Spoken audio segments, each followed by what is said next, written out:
All right, we're on the struggle bus. I got a tortilla with bacon and potatoes.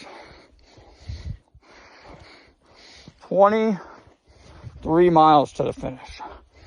I'm doing about 20 minutes a mile, 3 miles per hour. At this rate, I've got 27 hours left, or 7 hours.